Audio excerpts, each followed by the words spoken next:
వికారాబాద్ జిల్లా కులుకచెర్ల మండలం రామ్నగర్ గ్రామంలో త్రాగునీటి ఎద్దడి ఏర్పడింది. గ్రామంలో మోటారు కాలిపోయి 3 నెలలు గడిచిన అధికారులు, ప్రజాప్రతినిధులు ఎవరూ కూడా మా గ్రామాన్ని పట్టించుకోవడం లేదంటూ గ్రామస్తులు ఆగ్రహం వ్యక్తం చేస్తున్నారు.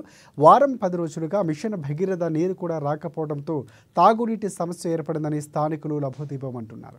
ఇక విషయాన్ని పలుమార్లు గ్రామ పంచాయతీ సెక్రటరీకి ఫిర్యాదు చేసిన ఫలితం లేకుండా పోయిందని అన్నారు. వేసవి కాలం మొదలైందని, నీటి సమస్యలు తీర్చకపోతే తీవ్ర ఇబ్బందులు ఎదురవ్వడం జరుగుతుందని వెంటనే చర్యలు తీసుకోవాలని గ్రామస్తులు కోరుతున్నారు.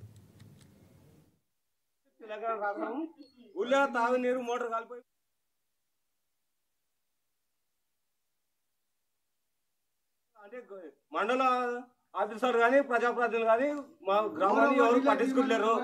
ఎలక్షన్లు వస్తేనేమో ఓట్లోకి వస్తారు కానీ రామ్నగర్ ఇప్పుడు మోటార్ కాలిపోయి ఎవరికి సెక్రటరీ పట్టించుకుంటలేరు. ఎంపీడీఓ కూడా రిపోర్ట్ చేసాం, ఎంపీడీఓ పట్టించుకుంటలేరు, ఎవరు అధికారులు పట్టించుకుంటలేరు.